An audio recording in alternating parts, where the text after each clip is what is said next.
Captain Jake Morrison stood on the bridge of his ship. The ship was called the UES Vengeance.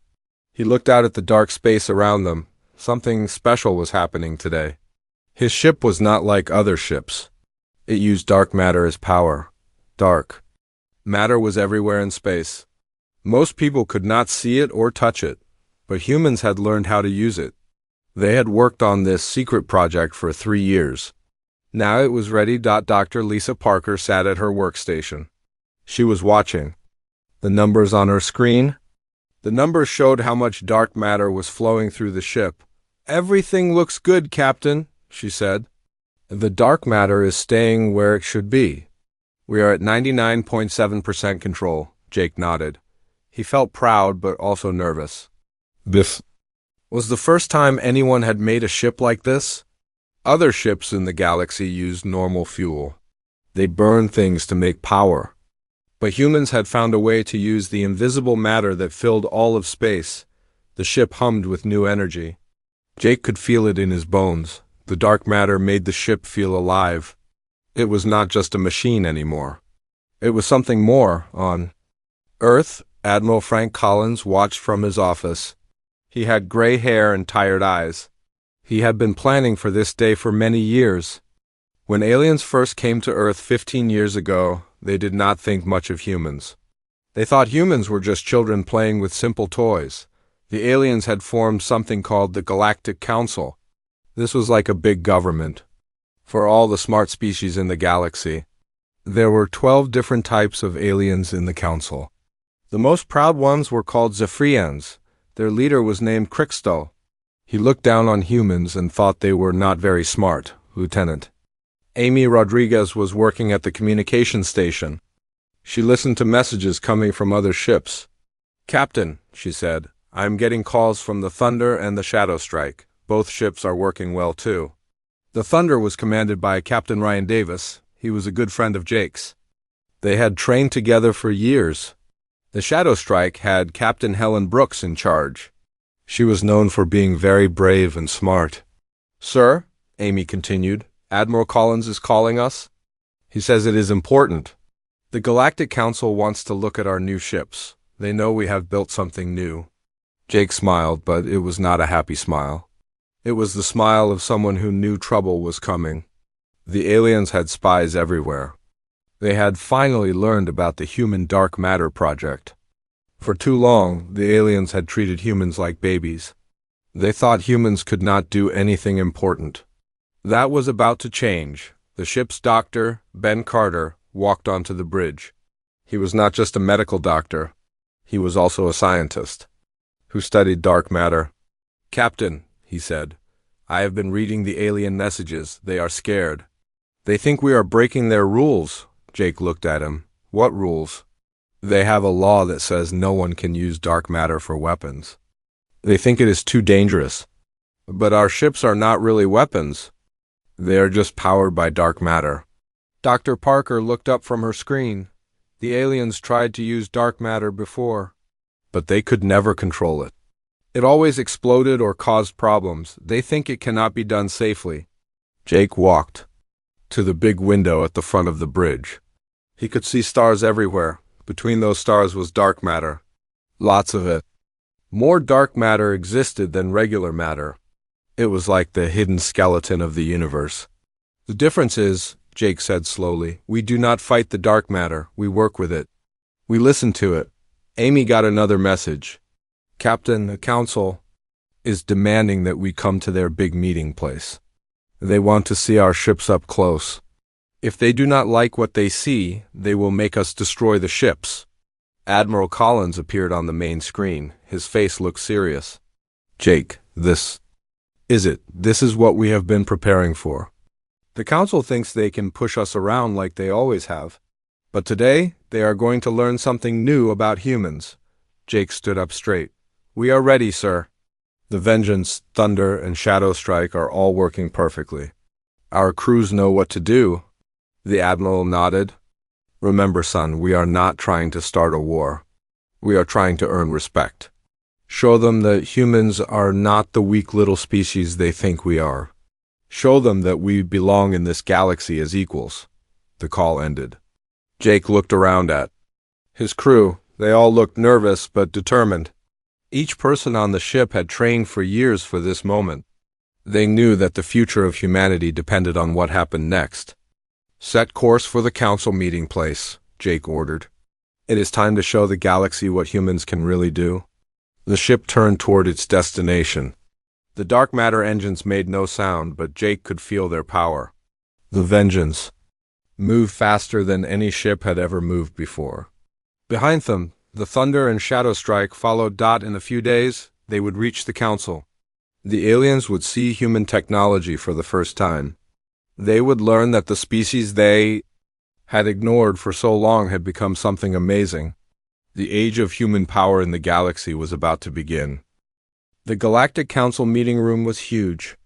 It was built on a planet called Nexus Prime. This planet was right in the middle of the galaxy.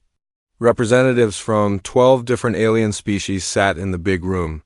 They all looked worried and angry. Ambassador Crystal stood in front of everyone. He was a Zephyrion, which meant he looked like he was made of living crystal. His body was glowing with bright colors that showed he was upset. "The humans have broken our most important law," he said in a loud voice. "No species is allowed to make weapons from dark matter. It is too dangerous. It could destroy everything." General Vorth was there too. He was from a species called the Drachneri. They looked like big lizards and loved to fight. He hit his scaly fist on the table. "The humans are getting too bold. First they said no when we offered to protect them. Now they are making forbidden weapons. We need to stop them before they cause trouble." At the human section of the room, Ambassador Carol Stevens stood quietly. The human area was simple and plain. It did not have fancy decorations like the alien sections. Carol was not scared, even though she was surrounded by aliens who did not. "Like her, you are wrong," Carol said in a calm voice. "The treaty says we cannot make dark matter weapons. But our ships are not weapons. They are exploration ships and defense ships that use dark matter as fuel. There is a difference." A being made of pure light floated nearby. This was Luminax from the ethereal species. They were very old and thought they were very wise. "You are just playing with words, human. Dark matter cannot be controlled safely. Your carelessness could kill everyone in the galaxy." The leader of the whole council was High Counselor Zephyrin. He belonged to an ancient species called the Celestial Order. They had ruled the galaxy for thousands of years. He raised his hand for silence. "The humans will show us their technology under controlled conditions. If their dark matter use is dangerous or threatening, they must destroy these ships right away." Carol nodded. "Humanity accepts this challenge. Captain Morrison and his fleet will be here in 3 days." What the council did not know was something very important. Humans had not just learned to use dark matter. They had learned to make friends with it. The secret was not in forcing the dark matter to obey. The secret was in working together with it. Dr. Ben Carter was the smartest human scientist when it came to dark matter. He had spent many years studying old alien records. He found information about species that had tried to use dark matter long ago. Most of them had failed badly. Their planets had been destroyed when the dark matter went out of control, but Ben had discovered something amazing. The key was not in building stronger containers for the dark matter. The key was in the human mind itself. Human thoughts could actually talk to dark matter in a way that other species could not. Back on the human ships, Captain Jake Morrison was preparing for the big test. His crew was nervous but ready. Dr. Lisa Parker was checking all the systems. "One more time, Captain, our dark matter readings are perfect. The connection between our minds and the dark matter is stronger than ever." Captain Ryan Davis called from the Thunder. "Jake, my crew is reporting something strange. When we all focus together, the dark matter seems to get happier. It works better when we work as a team." Captain Helen Brooks spoke from the Shadow Strike. "I am seeing the same thing. It is like the dark matter wants to help us. It responds to our feelings and thoughts." This was the big secret that humans had discovered. Other species tried to control dark matter like it was just fuel, but dark matter was not just fuel, it was almost alive. It could sense the thoughts and feelings of the people around it. and for some reason it liked humans. Dr. Carter had a theory about why this worked. He thought that human consciousness was naturally in tune with the frequency of dark matter. Other species had different types of minds. Their thoughts created the wrong vibrations. When they tried to use dark matter, it fought back, but human minds created the right vibrations. When humans thought peaceful, cooperative thoughts, the dark matter became calm and helpful. When human crews worked together with trust and friendship, the dark matter became very powerful. On Nexus Prime, the alien representatives were still arguing. Many of them were scared. They had tried to use dark matter before and failed. Some of their planets still had scars from dark matter accidents. That happened hundreds of years ago. Ambassador Crystal was the most worried. His species had lost 2 planets to dark matter explosions. "You do not understand how dangerous this is," he told Carol. "Dark matter has destroyed entire solar systems. It cannot be tamed. It cannot be controlled. Your species is too young to understand this." Carol looked at him calmly. "Maybe the problem is not that dark matter cannot be controlled. Maybe the problem is in how you tried to control it." General Vorth laughed, but it was not a nice laugh. "Humans think they are smarter than species that have existed for millions of years? You have been in space for less than 100 years. We have been studying these forces since before your species existed." "Time does not always equal wisdom," Carol replied. "Sometimes being new means seeing things differently. Sometimes the old ways are not the best ways." High Counselor Zephyron was thinking hard. His species had ruled the galaxy for so long because they were careful and wise, but they had never been able to use dark matter safely. If humans really had found a way to do it, everything would change. The military balance of the galaxy would shift completely. Dark matter was the most powerful force in the universe. Ships powered by dark matter would be faster and stronger than anything that existed. They could change the shape of space itself, but there was something even more important than military power. If humans could really work with dark matter safely, it meant they understood something about the universe that no other species understood. It would mean that the youngest species in the galaxy had achieved something that the oldest species could not. The next 3 days would change everything. Either the humans would prove they could do the impossible, or they would fail spectacularly, and probably die in the process. The galaxy held its breath and waited to see which it would be. The test area near Nexus Prime was filled with alien ships. Every major species in the galaxy had sent observers to watch the human demonstration. Captain Jake Morrison brought his 3 ships into the designated zone. The Vengeance, Thunder, and Shadowstrike moved in perfect formation. The alien ships stayed far away. They were scared that the human ships might explode. Many species had seen dark matter accidents before. Entire fleets had been destroyed when dark matter went out of control. Old Council ships stay at least 50,000 kilometers away. Jake broadcast on all communication channels. "We are beginning our demonstration now." Inside the Vengeance, Dr. Lisa Parker watched her instruments carefully. The dark matter core was humming with energy. But it was not a scary hum, it was more like a song. "Captain, all systems are perfect. The dark matter is responding beautifully to our crew's mental patterns." Jake nodded. He could feel the connection between his mind and the dark matter. It was like having a conversation with the universe itself. "Beginning speed test," he announced. The Vengeance suddenly shot forward. It went from standing still to almost the speed of light in just a few seconds. No alien ship could accelerate that fast. Most ships needed several minutes to reach maximum speed. On the observer ships, alarms were going off everywhere. The alien sensors could barely track the human ship. It was moving so fast that it looked like a blur of shadow and light. "Impossible," whispered Ambassador Crystal from his observation ship. His crystal body was flashing with confusion and fear. No ship can accelerate that quickly without tearing itself apart. The crew should be dead from the force. But Jake and his crew felt fine. The dark matter field around their ship protected them from the crushing acceleration. It was like being wrapped in a blanket of space itself. Captain Ryan Davis took his turn next. The Thunder moved to the center of the test area. Beginning defensive demonstration, he announced. Several automated weapons platforms began firing at his ship.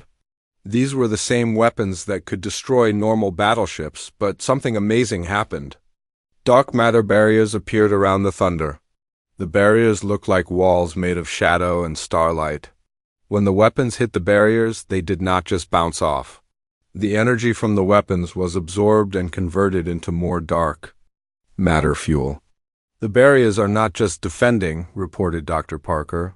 They are actually feeding on the attack energy. The more someone shoots at the ship, the stronger it becomes. The alien observers could not believe what they were seeing. Defense systems that grew stronger when attacked violated everything they knew about physics and warfare. Captain Helen Brooks piloted the Shadow Strike next. She demonstrated the most incredible ability of all. Her ship began to fade, becoming transparent like a ghost. Then it flew straight through a large asteroid. The ship did not break the asteroid or push it aside. It passed through the solid rock like the rock was not even there. The Shadow Strike had partially shifted out of normal space-time. We call this phase shifting, Helen explained over the communication channel. By adjusting our dark matter field frequency, we can exist partially in normal space and partially in dark matter space. Physical objects cannot touch us when we are phase shifted. General Vorth's tactical officer was staring at his instruments in shock. Sir, their dark matter signatures are stable beyond anything we have ever measured. The energy output of each ship exceeds our most powerful dreadnoughts by thousands of times. But the most amazing thing was not the power levels. It was the control. Every previous attempt to use dark matter had resulted in explosions or reality tears. The fact that humans could not only contain it safely but use it with perfect precision was beyond understanding. High Counselor Zephyrin contacted Jake directly. Captain Morrison, your species has achieved something we believed was impossible. How do you maintain such perfect dark matter resonance? Jake's answer was broadcast to all the observer ships. We do not fight the dark matter, Counselor. We listen to it, we work with it. We treat it like a partner, not like a tool. Dr. Ben Carter appeared on the communication channel from Earth. Honored Council members, what you have seen today is only a small sample of our capabilities. Dark matter is not just fuel for us. It is a bridge to understanding how the universe really works. He activated a display that showed dark matter distribution throughout the galaxy. For thousands of years, your civilizations have seen dark matter as dangerous and unpredictable. But humans discovered that consciousness and dark matter are connected. Our minds naturally vibrate at the same frequency as dark matter. Ambassador. Crystal's crystal form dimmed with shock. You are saying that thinking minds can influence the basic structure of space and time? Not just saying it, Dr. Carter replied. Proving it. Our ships do not just use dark matter. We communicate with it. Every human crew member becomes part of a group consciousness that guides the dark matter fields around their ship. Jake added from the Vengeance. Our crews report experiencing a form of cosmic awareness when connected to the dark matter systems. We can sense other ships across vast distances. We can predict enemy movements before they make them. We can feel threats coming from light years away. The military implications were staggering. Traditional weapons and defenses would be useless against ships that could phase through attacks, manipulate space-time, and predict their enemies' actions before those enemies even knew what they were going to do. But the scientific implications were even more important. Luminax, the being made of light, pulsed with excitement. If consciousness can influence dark matter, and dark matter shapes the structure of the universe, then thinking life itself is a fundamental force of creation. Dr. Parker transmitted more data from the Vengeance. We have detected dark matter. Signatures around every inhabited world in the galaxy. Wherever conscious life exists, dark matter behaves differently. We believe that all thinking species unconsciously influence dark matter, but humans are the first to achieve conscious control. This revelation shook the foundations of galactic science. Every species had assumed that consciousness was just a byproduct of complex brains. But the human data suggested that consciousness was actually a basic force of the universe, as fundamental as gravity or electromagnetism. High Counselor Zephyrin called for an emergency recess. The ancient celestial order had ruled the galaxy for millennia based on their advanced technology and accumulated wisdom. Suddenly, the youngest species in the council had demonstrated capabilities that made their own achievements seem primitive. Admiral Collins, observing from Earth, spoke to his staff. They are beginning to understand. We have not just built better weapons or faster ships. We have proven that humanity has a unique relationship with the universe itself. We are not just another species competing for resources. We are partners with the cosmos. The demonstration was over, but its effects would last forever. The galaxy would never be the same. The Galactic Council chambers were completely different now. What had started as a trial to punish humans had become something much bigger. The alien representatives sat in stunned silence as they tried to understand what they had just witnessed. Dr. Ben Carter appeared as a hologram from the Human Research Station near Earth. Honored Council members, what you saw today is only the beginning. Dark matter is not just fuel for our ships. It is a doorway to understanding the most basic truths about reality itself. He activated a new display that showed the entire galaxy. Dark matter was everywhere, like an invisible web connecting all the stars and planets. For centuries, your civilizations have treated dark matter as something to be feared. You saw it as chaotic and destructive. But humans learned that dark matter is not chaotic at all. It responds to consciousness. Ambassador Krikstal's crystal body flickered with disbelief. You are claiming that thoughts can change the fundamental forces of the universe. Not claiming, Dr. Carter replied calmly, demonstrating. Our ships work because consciousness and dark matter exist in quantum entanglement. Human neural patterns naturally harmonize with dark matter frequencies. This happens because consciousness itself helps shape reality at the quantum level. Captain Jake Morrison spoke from the Vengeance, which was still in the test area. Our crews do not just pilot these ships. They become part of them.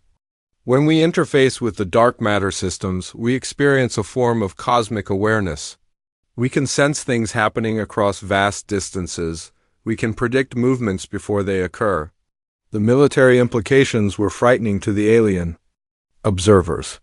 General Vorth's tactical computers were showing impossible readings.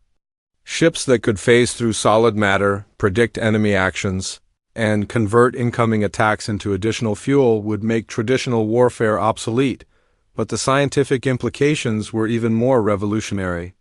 Luminax, the energy being, pulsed with intense curiosity. If consciousness can influence dark matter, and dark matter shapes the structure of the universe, then sentient life is not just an accident. It is a fundamental force of creation itself. Dr. Lisa Parker transmitted detailed scientific data from her position on the Vengeance. We have been studying dark matter signatures around inhabited worlds throughout the galaxy. Every planet with intelligent life shows unique dark matter patterns. The dark matter behaves differently wherever conscious beings exist. This information hit the Council like a shockwave.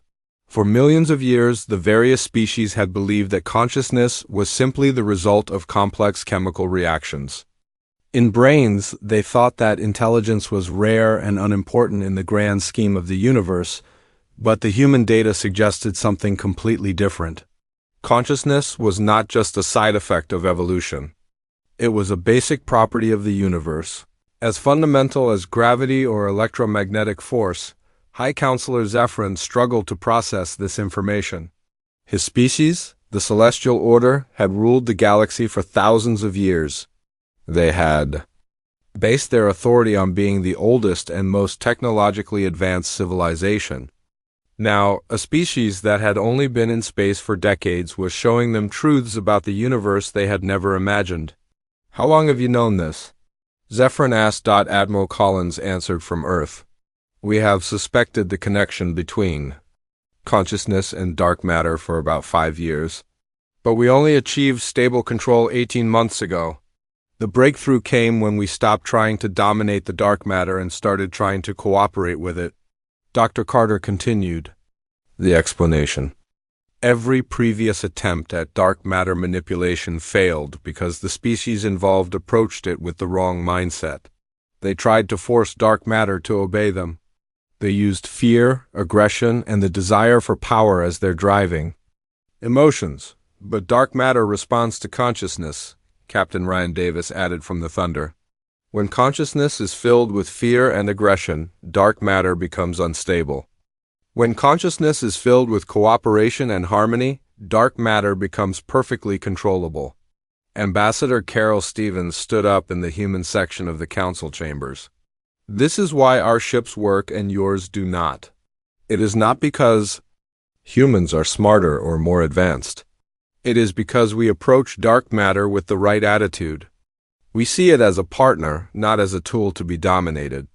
General Vorth found this concept difficult to accept. His entire species was built around the idea that strength came from domination and control. You are saying that power comes from cooperation? That makes no sense. Captain Helen Brooks responded from the Shadow Strike. General, our dark matter abilities actually increase when multiple human crews work together. When we coordinate our consciousness, our ships become more powerful. Cooperation literally makes us stronger. This was perhaps the most shocking revelation of all. Most civilizations believed that power was a limited resource. If one person had more power, it meant someone else had less. But the humans were demonstrating that some kinds of power actually increased when they were shared. Dr. Carter showed new data on the holographic display. We have discovered that dark matter consciousness cannot be developed through aggression or competition. Species that try to weaponize it always fail catastrophically. The universe seems to have built-in safeguards against the misuse of its fundamental forces. High Counselor Zephyrin consulted with the other council leaders in hushed tones. This information changed everything they thought they knew about power, technology, and the nature of existence itself. After several minutes of intense discussion, Zephyrin made an announcement that would change galactic history. The Galactic Council formally recognizes humanity as a Tier 1 civilization with all accompanying rights and responsibilities. This was unprecedented. No species had ever jumped from newcomer status to Tier 1 in such a short time. Tier 1 civilizations were the most advanced and powerful in the galaxy. They had the right to vote on major galactic policies and lead other species, but Zephyrin was not finished. Furthermore, the Council requests that humanity share their dark matter consciousness techniques with other willing species. We wish to learn from your discoveries. Admiral Collins appeared on the main screen. We accept the recognition and the responsibility that comes with it. However, dark matter consciousness cannot simply be taught like ordinary technology. It must be developed naturally. We are willing to help other species find their own harmonic relationship with dark matter, but the process requires fundamental changes in how civilizations think about power and cooperation. Ambassador Stevens concluded, humanity proposes the formation of a dark matter research consortium. All willing species can work together to explore these new frontiers, but participation requires a commitment to peaceful development and cooperative exploration. The chamber fell silent as the implications sank in. The galaxy had just learned that its most fundamental assumptions about power, consciousness, and the nature of reality were wrong. The youngest species in the Council had not only achieved impossible technology, but had proven that the universe itself seemed to favor cooperation over domination. Species across the galaxy would need to reconsider everything they thought they knew about strength, wisdom, and the relationship between mind and matter.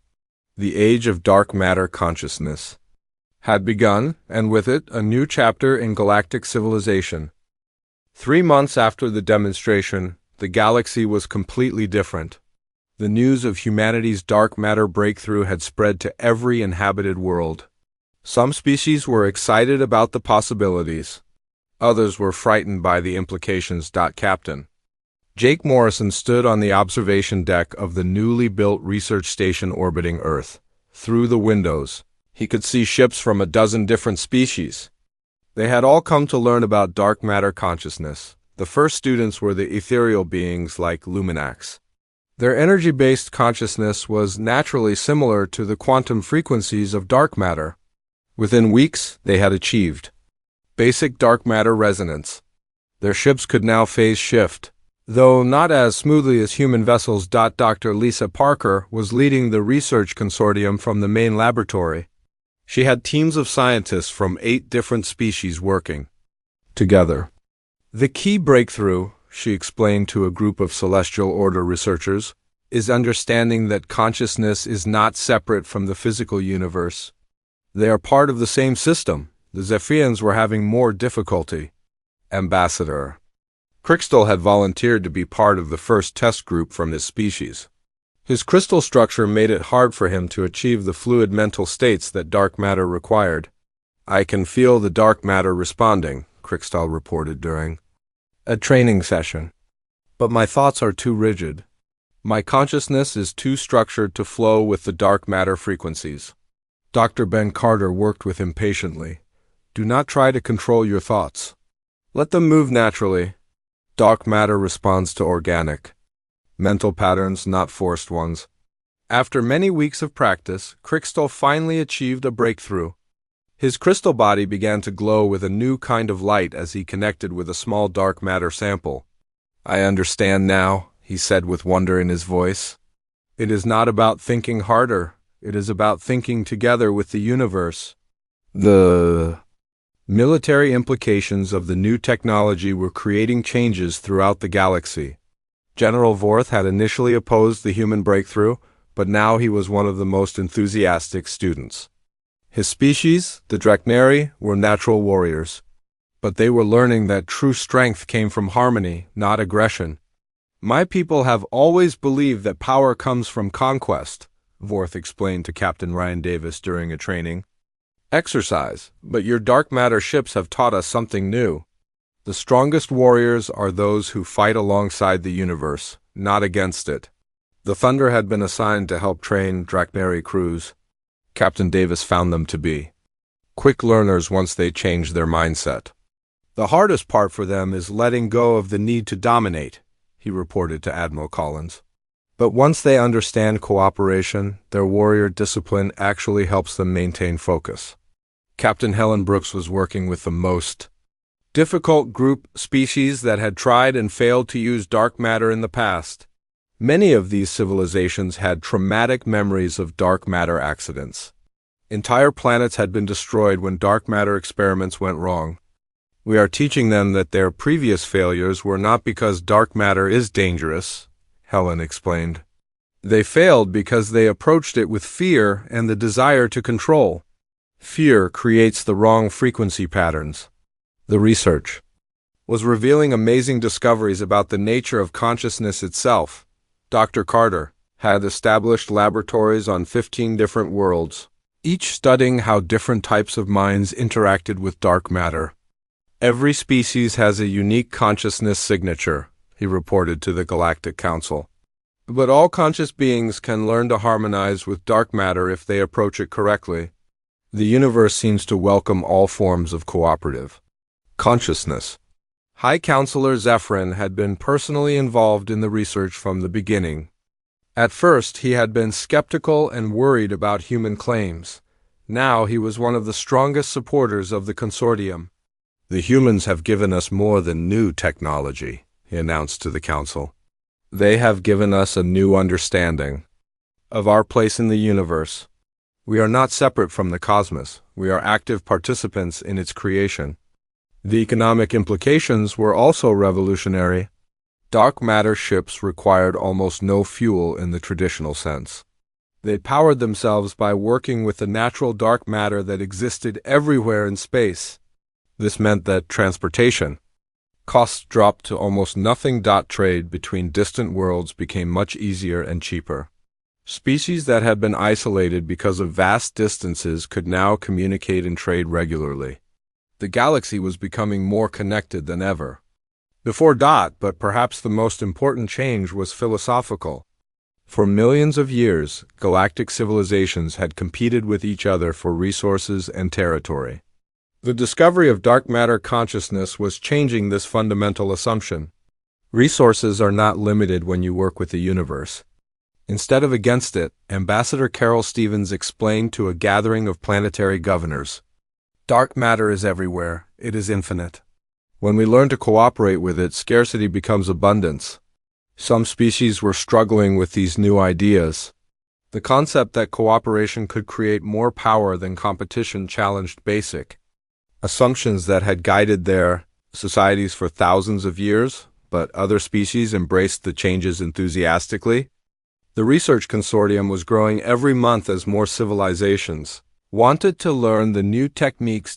Admiral Collins watched the developments from Earth with satisfaction and some concern. "We have given the galaxy something wonderful," he told his staff. "But we have also given them something that could be misused if they forget the lessons of cooperation." Captain Morrison understood the Admiral's concerns. "That is why the training is so important. We are not just teaching them how to use dark matter. We are teaching them how to think differently about power and relationships." The human ships continued to patrol the galaxy, but their role had changed. They were no longer just explorers or defenders. They had become teachers and guardians of a new way of thinking. Dr. Parker made a final report to the consortium after 1 year of operation. "We have achieved stable dark matter resonance with representatives from 19 different species. 7 species have successfully built their own dark matter-powered vessels. The universe is becoming a more cooperative place." As Jake looked out at the stars from his ship, he felt a deep sense of satisfaction. Humanity had not conquered the galaxy through force or superior technology. They had changed it through understanding and cooperation. The dark matter warships had indeed stunned the Galactic Council. But more importantly, they had taught the galaxy that true power came not from domination, but from working together with the fundamental forces of existence itself. The age of cooperation had begun, and the universe itself seemed to approve. Dark matter flowed more smoothly around worlds where species worked together. It became unstable around worlds where conflict and competition dominated. The cosmos had chosen its favorites, and they were those who chose to work together rather than fight alone. Humanity had shown the way, but now all of galactic civilization was walking the path toward a more harmonious future.